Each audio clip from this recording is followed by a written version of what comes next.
145 కీర్తన 14 వచనం మాత్రం చదువుదాం.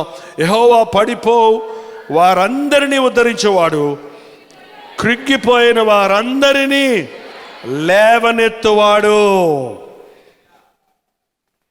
పడిపోయిన వారందరినీ ఉద్ధరించేవారు. పడిపోయిన వారిని చూసి ఎగతాళి చేయొద్దండి.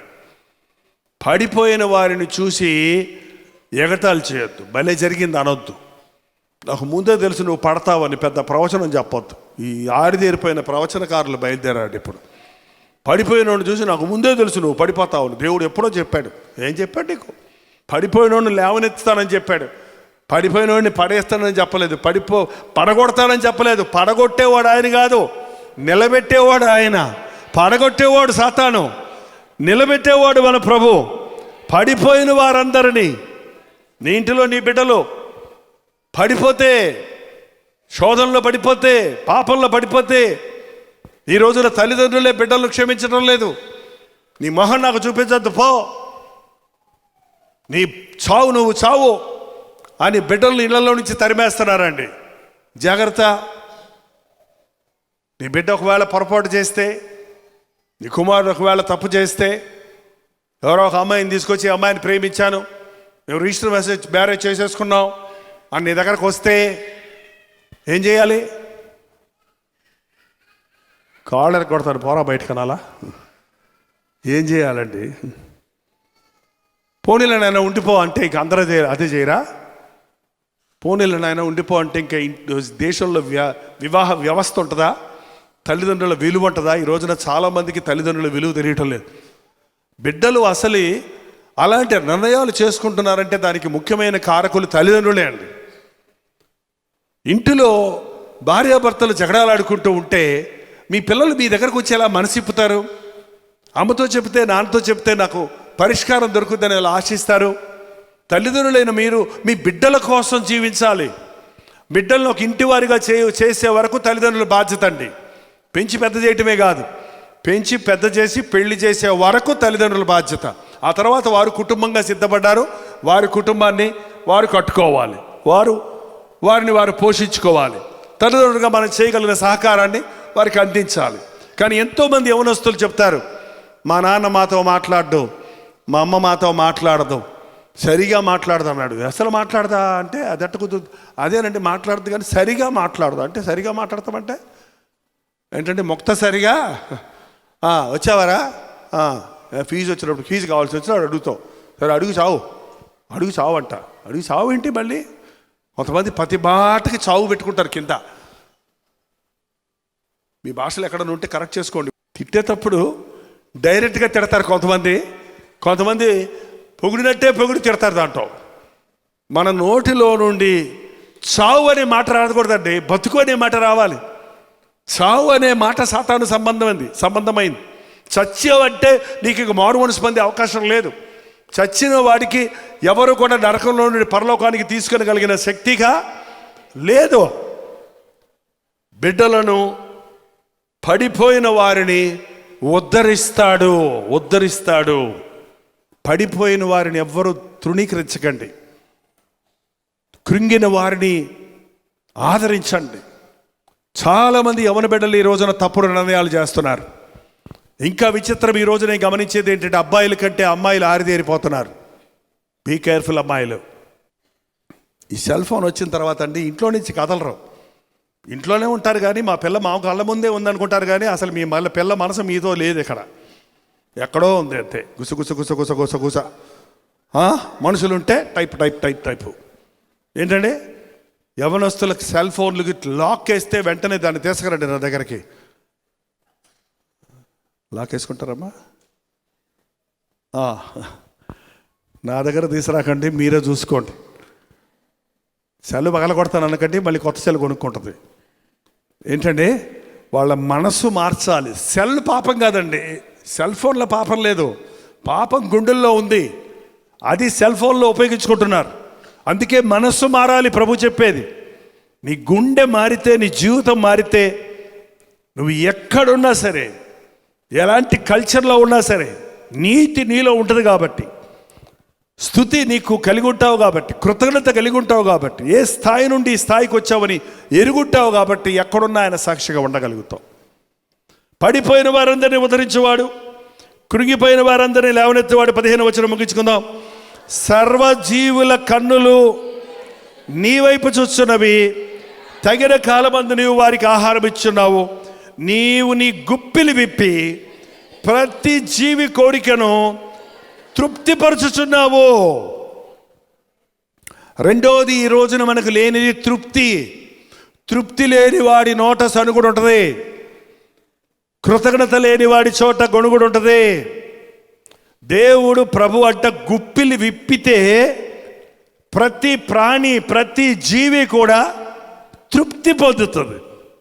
ఎంతమందికి మీ జీవితంలో తృప్తి ఉంది చెప్పండి? 3-4 చేయి చూపిస్తున్నారు. ఈ రోజు నుంచి తృప్తి పొందండి. పచ్చడా, దేవానికి స్తోత్రం. ఈ వారం అంతా చికెన్ తిన్నాను, ఇవాళ ఈ పచ్చడి ఇచ్చావు, నీకు వందనాలు. పచ్చడి లేని వాళ్ళు కూడా ఎంతోమంది ఉన్నారయ్యా, నీకు వందనాలను భోంచేయండి. అంతేగాని పచ్చడా, చికెన్ లేదా ఏంటండి? ఈ పూటకి ఆహారమో చాలు. నేను చాలా చోట్ల భోంచేస్తుంటానండి. కొన్నిసార్లు కారులో కూర్చొని భోంచేస్తా, కొన్నిసార్లు ప్లాట్ఫామ్ మీద, కొన్నిసార్లు రోడ్ల మీద. ఈ టైం లేకపోతే అలాగ డబ్బా పట్టుకొని తినుకుంటూ పోయిన రోజులు ఎన్నో ఉన్నాయి. నీలగిరి కొండల్లో చేసినప్పుడు ఆకులు 2 ఇడ్లీ పెట్టుకొని నడుచుకుంటూ తినుకుంటూ పోయిన రోజులు ఎన్నో ఉన్నాయి. కానీ ఎక్కడ తిన్నా, ఆ 2 ఇడ్లీ తిన్నా, ఆ దోశ తిన్నా, ఆ పెరుగన్నం తిన్నా, ఆ ఏం తిన్నా, ప్రభా ఈ పూటకి ఆహారం ఇచ్చావు, నీకు వందనాలు. ఈ పూటకి ఈ ఆహారం వీళ్ళ ఇంట్లో పెట్టావు, నీకు వందనాలు. ఈ పూట ఈ ఆహారం నువ్వు ఫలానా విశ్వాసతో పంపించావు, నీకు వందనాలు. ఈ పూటకి ఈ ఆహారం నా భార్య చేసి పెట్టింది, నీకు వందనాలు అని స్తుతిస్తూ నువ్వు భోజనం చేస్తే అది అరుగుద్దండి. అది అరుగుద్ది, అది ఆరోగ్యాన్ని ఇస్తుంది, అది బలమనిస్తుంది. దేవుడు తృప్తిపరిచేవాడు. దేవునికి నీకు ఎప్పుడు ఏది కావాలో నీకు తెలుసు. అన్నామణి అనే ఒక స్త్రీ ఉండేది. ఆమెకు చదువు రాకపోతే బైబిల్ చదువుకోవాలి ప్రభా అని అడిగితే బైబిల్ మాత్రం చదువుకునే జ్ఞానం ఇచ్చాడు. ఆమెకి ఏ బాధ వచ్చినా దేవునితో చెప్పుకునేదట. ఆమె డాక్టర్ దగ్గరికి వెళ్తే డాక్టర్ చెప్పాడమ్మా, నువ్వు చాలా బలహీనంగా ఉన్నావు, రోజు ఒక కోడిగుడ్డు తిను, 30 రోజులు ఒక కోడిగుడ్డు తినన్నారట. ఆమెకి కోడిగుడ్డు కాదు కదా, కూరగాయలు కొనుక్కోవడానికి కూడా డబ్బులు లేవు. ఆమె వచ్చి ప్రార్థన చేసుకుంది, ప్రభా ప్రతి జీవిని తృప్తిపరుస్తానన్నావు కదా, నాకు కావలసిన ఆహారం, అనుదిన ఆహారం నాకు దయచే అనగానే అని కోడి ఒకటి గుడ్డు పెట్టినంటే కేరింతలు వేస్తే తెలుసా మీకు? పూర్వకాలం, ఇప్పుడు అన్ని ప్లాస్టిక్ గుడ్లు కొనుక్కొచ్చుకుంటున్నారు. అది ఎక్కడో వస్తే, ఎక్కడో చూస్తే అక్కడ గుడ్డు వేడిగా అప్పుడే పెట్టిన గుడ్డు ఉండేదట. కోడి కోసం ఎదిగితే ఎక్కడ కనపడేది కాదు. ఆ గుడ్డు తీసుకొని ఎదురింటి వాళ్ళకి, పక్కింటి వాళ్ళకి, ఇల్లింటికి, వాళ్ళింటికి వెళ్ళి, మీ కోడి వచ్చి గుడ్డు పెట్టింది, మీ కోడి, మాకు కోళ్ళే లేవమ్మా, మా కోడి గుడ్డు పెట్టేది లేదమ్మా, కోడి పుంజులే ఉన్నాయి మాకు అందరు చెప్తే ఆమెకు అర్థం కాలేదు మొదటి రోజు. ఓహో, ఇది నా దేవుడు పంపించాడని స్తుతించింది. ప్రతిరోజు ఆ సమయానికి ఎక్కడి నుంచో కోడి వచ్చి పెడతా ఉంది. 30 రోజులు అయిపోయింది. 31వ రోజు కోడి రాలేదు, గుడ్డు పెట్టలేదు. ఏంటి వాళ్ళ కోడి రాలేదు అనుకుంటుంది, గుడ్డు లేదే అనుకుంటుంటే, ఎన్ని రోజులు తినమని చెప్పింది డాక్టరు? 30 రోజులే వచ్చినాయి, 30 గుడ్లు తినింది. ఎంత సంతోషంతో ఆమె, నా దేవుడు నన్ను ఎలా పట్టించుకుంటున్నాడు, నా దినములు లెక్కిస్తున్నాడు, నా అవసరతలు తీరుస్తున్నాడని ప్రభు స్తుతించింది. ఈ రోజుల్లో మనం కూడా విశ్వాసం ఉపయోగిస్తే ఎన్నో అద్భుతాలు జరుగుతాయండి. ఒకటి, లేకపోతే దేవుణ్ణి అడుగు కానీ సనక్కు, ఉన్నదాన్ని బట్టి ప్రభువుని స్తుతించి కానీ లేదు దాని కొరకు ఆశించకు. అప్పుడు ఈ కొత్త సంవత్సరం నీ జీవితంలో సంతృప్తి కలిగిన, సంతోషం కలిగిన జీవితముగా ఉంటుంది. ఇంకొక మాట చదివి ముగించుకుందాం. 18వ వచనం. తనకు మొరపెట్టు వారందరికీ, తనకు నిజముగా మొరపెట్టు వారందరికీ, ఎవరికి? తనకు మొరపెట్టు వారికి. మరి నిజంగా మొరపెడతావేంటి మళ్ళీ? నిజంగా మొరపెడతావేంటి మళ్ళీ? మనం ఈరోజు కావాల్సిన వాటికి అడిగే విధానం వేరు, 10 రోజులకు కావాల్సిన అడిగే విధానం వేరు. నీ దగ్గర అస్సలు డబ్బులు లేనప్పుడు నువ్వు చేసే ప్రార్థన, నీ దగ్గర 3 రోజులు సరిపోయిన డబ్బులు ఉన్నప్పుడు చేసే ప్రార్థనకి తేడా ఉంటుందా లేదా? 3 రోజుల తర్వాత ప్రభా భోజనం డబ్బులు దయచేయి అనేదానికి వేరేలా చేస్తావు. ప్రభా పైసా లేదయ్యా, ఈ పూట అన్నానికి లేదయ్యా అన్నప్పుడు చేసే ప్రార్థన ఎక్కడి నుంచి వస్తుంది? గుండెల్లో నుంచి. అది నిజంగా మొరపెట్టడం, నిజంగా దేవుణ్ణి అడగటం, నీ అవసరత కొరకు నిజంగా విశ్వాసంగా పూర్తిగా దేవుని మీద ఆధారపడి అడిగితే ఆయన మనకు సమీపంగా ఉన్నాడు. 21వ వచనం, నా నోరు యెహోవాను స్తోత్రము చేయును, శరీరం అందరూ ఆయన పరిశుద్ధ నామమును నిత్యము సన్నుతించెదరు. నా నోరు, అందరు చెప్పండి నాతో పాటు, నా నోరు. ఆగండి ఆగండి ఆగండి, ముందు మీ నోరు పెట్టుకోండి ఫస్ట్, మిగిలింది అప్పుడే చదవకండి. అక్కడ వాక్యం చదవమంటలేదు, మీ దేవునితో చెప్పాలి. నా నోరు సనగదు, గొనగదు, అబద్ధం ఆడదు, బూతులాడదు, అపకారము తలపెట్టదు, కొండెములు చెప్పదు, విమర్శలు చేయదు, తీర్పు తీర్చదు. నా నోరు యెహోవాను స్తోత్రము చేయును, నా నోరుతో దేవుణ్ణి స్తుతిస్తాను. ఒకే నోటితో దేవుణ్ణి స్తుతిస్తున్నావు, అదే నోటితో పక్కవాడిని దూషిస్తున్నావు. ఇది న్యాయమా అన్నాడు యాకోబు. 2 నాలుకలు ఉంటాయి, ఎవరికో తెలుసా? పావుకి. కొంతమంది మనుషులు కూడా 2 నాలుకలు ఉంటాయి. ఒక నాలుకను దేవుణ్ణి స్తుతించడానికి, మరో నాలుక పొరుగువారిని ద్వేషించడానికి. ద్విమనస్కులను, ద్వినాలిక కలిగిన వారును సాతాను సంబంధాలు కానీ ప్రభువు సంబంధులు దేవునిని స్తుతించిన నోటితో పొరుగువారిని దూషించకూడదు. ఎఫెసీయులకు రాసిన పత్రిక 5వ అధ్యాయం 4వ వచనం, కృతజ్ఞతావచనమే మీరు ఉచ్చరింపవలను కానీ, కృతజ్ఞతావచనమే మీరు ఉచ్చరింపవలను కానీ బూతులైనను, పోకిరి మాటలైనను, సరసోక్తులైనను ఉచ్చరింపకూడదు, ఇవి మీకు తగవు. ఏం బూతులు ఆడుకుంటున్నారండి? పార్లమెంట్లో కూడా బూతులు ఆడుకుంటున్నారు, ఈ మధ్య అసెంబ్లీలో బూతులు ఆడుకుంటున్నారు, సోషల్ మీడియాలో బూతులు ఆడుతున్నారు. ఎదుటివారిని కించపరుస్తూ, అసహించుకుంటూ, అసహ్యంగా, అసభ్యంగా మాట్లాడేది దేవుని బిడ్డలకు తగదు.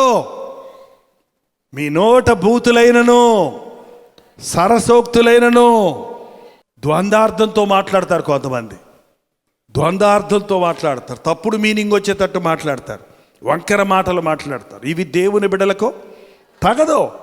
మీ నోటిలో నుంచి బూతులు రాకూడదు. కాకినాడలో ఒకసారి అచ్యుతాపురంలో మీటింగ్స్ పెట్టాం. ఎందుకో బూతుల గురించే ఎక్కువ ప్రసంగం, 3 రోజులు బూతుల గురించే ప్రసంగం.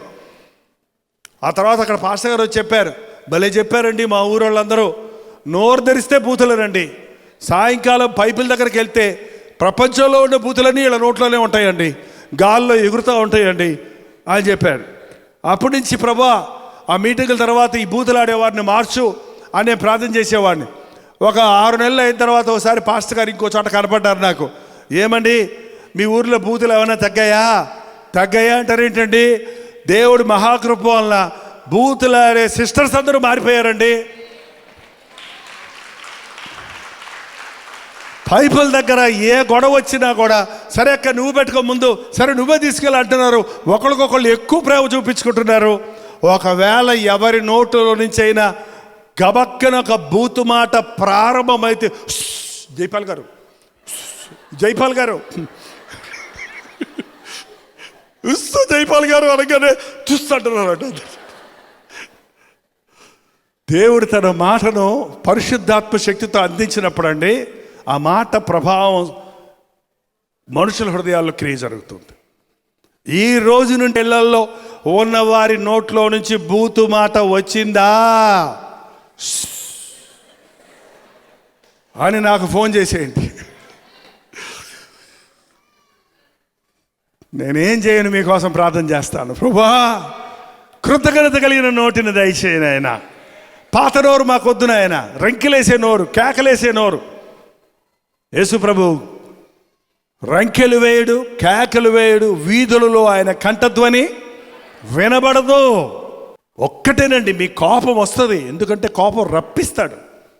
మీ ఆయనే రప్పించవచ్చు, మీ ఆవిడే రప్పించవచ్చు, లేకపోతే వాడు ఉంటాడుగా మధ్యవర్తి ఒకడు, మీ బంధువు వాళ్ళ బంధువును. నువ్వు సరిగా ఉంటే ఆమెను రెచ్చగొడతాడు, ఆమె సరిగా ఉంటే నిన్ను రెచ్చగొడతాడు. ఇద్దరు ఏదో తప్పు చేయించాలో చూస్తాడు. కానీ ఆ సమయంలో మీరు ఒక్కడే చేసుకోవాలి. నోటికి కళ్ళెం పెట్టుకోమన్నాడు దేవుడు, నోటికి చిక్కం పెట్టుకోమన్నాడు. దావీదు అన్నాడు, నేను నోటికి ఏం పెట్టాను? చిక్కం. జస్ట్ నోరు మూసేసుకోండి అంతే, మీకు వచ్చేస్తుంది, తిట్టొచ్చేస్తుంది. యేసు ప్రభువుని గుర్తు చేసుకోండి. వదకు దేయబడిన గొర్రె పిల్ల వలె ఆయన నోరు మెదపలేదు. నువ్వు నిర్దోషిగానే ఉంటావు. ఆ సందర్భంలో సాతాను ఓడిపోతాడు, నీ ఇంటిలో సమాధానం నిలబడుతుంది. మీ నోట బూతులు రావద్దు, పోకిరి మాటలు రావద్దు, సరసోక్తులు రావద్దు, అబద్ధములు రావద్దు. ఇవి మనకు తగవు. ఏం రావాలి మన నోట్లో నుంచి? కృతజ్ఞతా వచనమే రావాలి, స్తుతించే మాటలే రావాలి. పాజిటివ్ థింకింగ్, ప్రతిదాన్ని పాజిటివ్గా తీసుకోండి. ప్రతిదానికి నన్ను విసిగించే భార్యని ఇచ్చావయ్యా, నీకు వందనాలని ప్రార్థన చేయండి. ఈ దరిద్రపు దాన్ని నాకు ఎందుకు ఇచ్చావయ్యా, తీసేయని చేయకండి. ప్రభువా, నన్ను విసిగించే భార్యని ఇచ్చావు, నా విశ్వాసాన్ని బలపరుస్తున్నావు, నీకు వందనాలని ప్రార్థన చేయండి. నీ భార్యలో గొప్ప మార్పు వస్తుంది. నన్ను బాధ పెట్టే భర్తనిచ్చావయ్యా, తట్టుకునే శక్తిని అయ్యా, నీ ప్రేమ చూపించడానికి నాకు సహాయం చేయి అని అడుగు, దేవుడు నీకు సహాయం చేస్తాడు. కీడును మేలుతో జయించాలండి. కీడుకు కీడు కాదు. కీడు కొట్టుకుంటే కత్తి పెడితే రక్తపాతం అవుతుంది. అక్కడ మేలు చేత కీడును జయించమన్నాడు దేవుడు.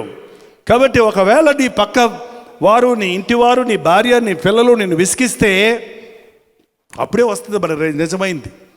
ఆ సంఘంలో ఒక విశ్వాసం ఉన్నాడు, ఏయ్యా నేను చాలా రోడ్డు మీద బచ్చి బూతులు మాట్లాడావంట, నువ్వు బాప్తిసం పొందావు కదా, చర్చిలో మంచి పాటలు పాడతావు కదా, మళ్ళీ బూతులు మాట్లాడావంటే ఏంటంటే మీకు చెప్పేశారా అన్నాడు. నాకు చెప్పారో లేదో అది వదిలిపెట్టు, ఎవరు చెప్పారు అవన్నీ వదిలిపెట్టయ్యా, బూతులు మాట్లాడావా లేదా, దొరికిపోయాను దొంగ అనుకొని. అదేనన్నా నాకు చాలా బాధగా ఉంది. ఆ సమయంలో కోపం వచ్చినప్పుడు ఎక్కడి నుంచి వచ్చేసాయి అన్నాడు. ఏంటి, జపాన్ నుంచా, చైనా నుంచా, అమెరికా నుంచా, ఎక్కడి నుంచి వచ్చాయి? హృదయము నిండి ఉన్న దానిని బట్టి నోటిని అదుపులో పెట్టుకోవడం కుదరదు. హృదయం క్రీస్తు రక్తంలో కడగబడాలి. నీ హృదయం కడగబడిన రోజున నీ హృదయంలో సాతాను సంబంధమైనవి ఉండవండి. నీ హృదయం దేంతో నింపుకుంటావు? వాక్యంతో నింపుకో. నోరు తెరిస్తే వాక్యం వస్తుంది నీ నోట్లో నుంచి. ప్రార్థనతో నింపుకో. నోరు తెరిస్తే ప్రార్థన మాటలే వస్తాయి నీకు. దేవుని మాటలు జ్ఞాపకం చేసుకుంటుండు. ఎవరితో మాట్లాడినా దేవుని విషయాలే మాట్లాడుకుంటాం. ఎప్పుడైతే మనం ఈ బూతులు వింటుంటామో, ఈ సీరియల్స్లో, ఈ సినిమాల్లో కూడా బూతులు అంటే ఈ మధ్య నేను ఎవరో చెప్పారు నాకు, క్విక్ అంటారంట. అదేదో ఆ బూతు మాట సగం వినపడకుండా పక్కవాడు నేర్చుకోవడానికి వాడు ఫిలప్ చేస్తాడు. ఫిలప్ ద బ్లాంక్ అనమాట. వాడు ఏంటంటే అంటే ఆ మాట పూర్తవుద్దంట. అంటే ఇంత నీచ స్థితికి మన తెలుగు భాష దిగజారిపోయిందంటే చాలా బాధగా ఉందండి. ఇలాంటి లోకంలో పడి ఉన్న వారిని మనము అలాంటి భాషకు బానిసలమైపోతున్నాం. అనుదినం ఆయన్ని స్తుతించాలి. మీ పిల్లల ముందు దేవుణ్ణి స్తుతించండి, పిల్లలు స్తుతిస్తారు. పిల్లల ముందు జగడాలు పెట్టుకోకండి, పిల్లల ముందు అరుచుకోకండి, పిల్లల ముందు వాళ్ళ గురించి వీళ్ళ గురించి చెడ్డగా మాట్లాడుకోకండి. ఒక కుటుంబం ఉందంట, మీటింగ్కి వెళ్ళి వచ్చిన తర్వాత పిల్లలు కూర్చోబెట్టుకొని అందరు కలిసి భోజనం చేసుకుంటారంట. భార్యాభర్తలు ఇద్దరు చర్చిలో చెప్పిన ప్రసంగాన్ని విమర్శించుకుంటూ, ఆ పాస్టర్ గారు ఏంటి అటు చెప్తాడు, అది అట్ట కుదురుద్ది, ఈ పాస్టర్లు అందరూ ఇంతే అని ఇద్దరు భార్యాభర్తలు మాట్లాడుకుంటుంటే బిడ్డలు ఇట్ట చూస్తుంటారట. వాళ్ళు చాలా గొప్ప భక్తులు అయిపోతారు పెద్దవాళ్ళు అయ్యాక కదా. ఏమవుతారండి, ఈ పాస్టర్లంతా ఇంతే, ఒకేసారి కొట్టిపడేస్తారు, అంతే ఒకేసారి కొట్టిపడేస్తారు. ఈరోజు దేవుడు మనతో ఏం మాట్లాడాడు? ఈరోజు దేవుడు మనకి ఏం నేర్పించాడు? ఏ పాస్టర్ గారో మనకెందుకు, ఏ సంఘమో మనకెందుకు, ఏ స్థితిలో ఉన్నారో మనకెందుకు, ఎన్నో మనకు అర్థం కాలేదు, అవన్నీ మనకెందుకు? ఈరోజు నాతో దేవుడు ఏం మాట్లాడాడు చూసావా? మనం ఏమనుకున్నామో అదే దేవుడు మనకు జవాబు ఇచ్చాడు అని భార్యాభర్తలు మాట్లాడుకుంటే పిల్లలు చప్పట్లు కొడతారు. పిల్లలు దేవుడిని స్తుతించడం నేర్చుకుంటారు. మన పిల్లలకు నేర్పించాల్సింది స్తుతి, కృతజ్ఞతలు. చాలామంది యౌవనస్తులకి ఇవాళ స్తుతి కృతజ్ఞతలు లేవు. ఆశీర్వాదకరంగా ఉండవలసిన తల్లిదండ్రులే అభ్యంతరకారకులుగా మారుతున్నారండి. చాలా విచారం, చాలా విచారం. ఒకప్పుడు తల్లిదండ్రులు వచ్చి మా బిడ్డలు చెడిపోతున్నారయ్యా, నా కుమారుడు దురభ్యాసాలకి బానిస అవుతున్నాడయ్యా, తాగుతున్నాడయ్యా, ప్రార్థన చేయమని అడిగేవారండి. ఈ రోజుల్లో పిల్లలు వచ్చి మా నాన్న ఇంకా మారలేదు, మా అమ్మ ఇంకా మారలేదు, మా నాన్న తాగి శరీరాన్ని పాడు చేసుకుంటున్నాడు, ప్రార్థన చేయమని అడుగుతూ చూస్తున్నామండి. అంటే బిడ్డలు కలిగిన తల్లిదండ్రులు కూడా దేవునికి భయపడకుండా, దేవుడిచ్చిన బిడ్డలకు మాదిరి లేకుండా తమ జీవితాలు నాశనం చేసుకునే పరిస్థితుల్లో ఉండటం ఎంత విచారకరమైన విషయం. తల్లిదండ్రులైన మనం మన బిడ్డలకు మాదిరిగా ఉండాలి, ప్రార్థన నేర్పించాలి, స్తుతి నేర్పించాలి. యేసుప్రభువుని ఎరిగిన తర్వాత కూడా మనకి బాధలు ఉంటాయండి, రోగాలు ఉంటాయి, కష్టాలు వస్తాయి. కానీ వాటిల్లో నుంచి ప్రభు బయటికి తీస్తాడు. ఎందుకో తెలుసా? అలాంటి కష్టాల్లో ఉన్నవారికి నీ సాక్ష్యాన్ని పంచటానికి. టైఫాయిడ్ జ్వరంతో ఒక వ్యక్తి బాధపడుతుంటే నీకు ఎప్పుడు టైఫాయిడ్ రాలేదనుకో, దీనికే ఇంత బాధపడతావు ఎందుకు, అదే బాధలే అంటావు నువ్వు. నీకు టైఫాయిడ్ వచ్చి మంచాన పడుకొని 15 రోజులు లేచావనుకో, టైఫాయిడ్ వాళ్ళని చూసినప్పుడు ఏమంటావు? అంతే లెక్క, నోరు చేదుగా ఉంటుందిలే, తినబుద్ధి ఇదిలే, బాధగానే ఉంటుందిలే, ఇదిగో ఈ మందు వేసుకో, రెస్ట్ తీసుకో, మాంసం మసాలా కొంచెం తినకో, మజ్జిగ తాగు, తగ్గిపోద్ది అని నీ అనుభవ సాక్ష్యం చెప్తావు. యేసయ్య నీకు ఉపకారాలు చేసినప్పుడు ఆ ఉపకారాల గురించి, అందరికీ ఉపకారం ఆయన నీకు చేసిన దేవుడు ఇతరులకు కూడా, మన వాళ్ళు కాదండి, మన కులం కాదండి, మన జాతి కాదండి, మనకు విరోధులండి అనొద్దండి. ఆయన అందరినీ ప్రేమిస్తున్నాడు.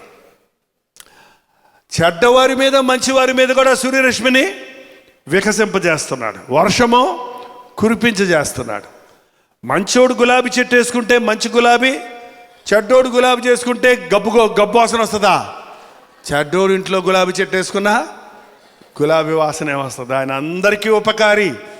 యెషయా దేవుని మందిరంలోకి వెళ్ళి అన్నాడు, అయ్యో నేను అపవిత్రమైన పెదవులు గలవాడను. ఏమన్నాడు? అపవిత్రమైన పెదవులు గల జనుల మధ్య, మనం అపవిత్రమైన పెదవులు గల జనుల మధ్య నివసిస్తున్నప్పుడు, వారి మాటలు మనం వింటున్నప్పుడు, మనకు తెలియకుండానే మన కోపం వచ్చినప్పుడు, మన బలహీనమైనప్పుడు మన నోట్ల నుంచి ఆ మాట వస్తుంది. అందుకని దుష్టుల ఆలోచన చొప్పున నడవక, పాపుల మార్గమును నిలువక, అపహాసకులు కూర్చుండ చోట కూర్చుండక, యెహోవా ధర్మశాస్త్రమందు ఆనందించచ్చు, దివారాత్రములు దాన్ని ధ్యానించేవాడు ధన్యుడు. అట్టివాడు ఆకువాడక తన కాలమందు ఫలమిచ్చు చెట్టు వలె ఉండను. అతడు చేయనదంతయు, ఈ సంవత్సరము నీవు చేసేదంతా సఫలం అవ్వాలంటే, నీవు ప్రోస్పర్ అవ్వాలంటే, సక్సెస్ అవ్వాలంటే, అభివృద్ధి చూడాలంటే, ఆశీర్వదించబడాలంటే స్తుతించు. ప్రభువుని స్తుతించడం నేర్చుకోండి, ఆయన వాక్యాన్ని ధ్యానించడం నేర్చుకోండి. అప్పుడు మీరు చేయనిదంతా సఫలమవుతుంది. ఈ సంవత్సరం ఒక అభివృద్ధికరమైన, ఆశీర్వాదకరమైన స్తుతి సంవత్సరముగా మనందరికీ ఉండును గాక.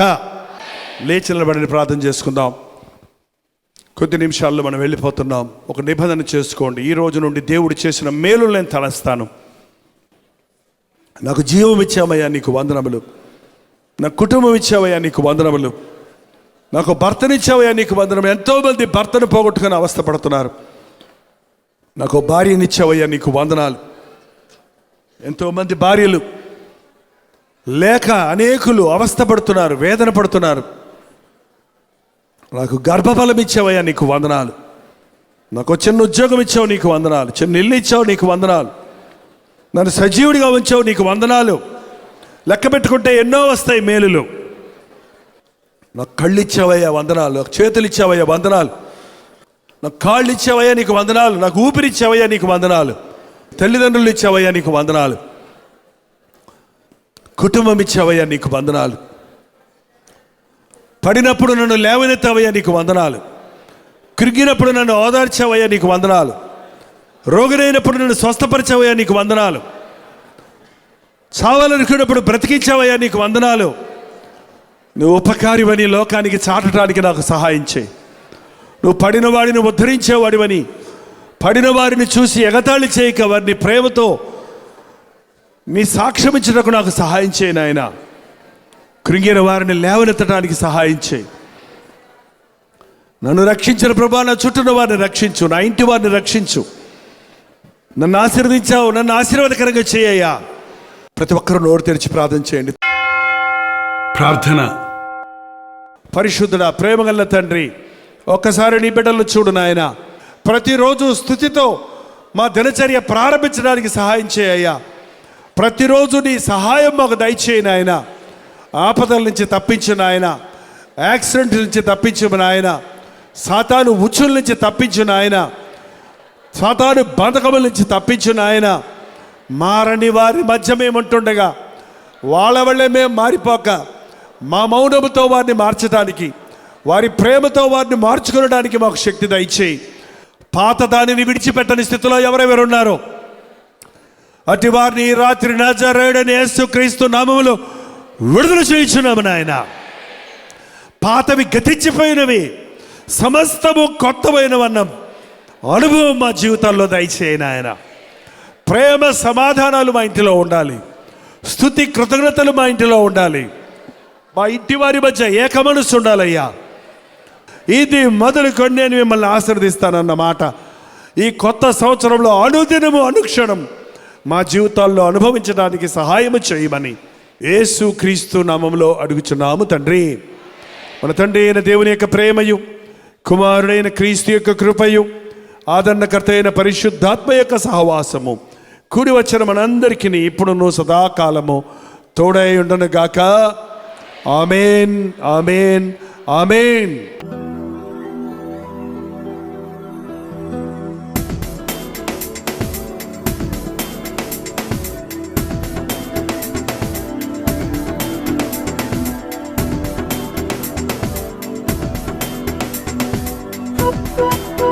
Thank you.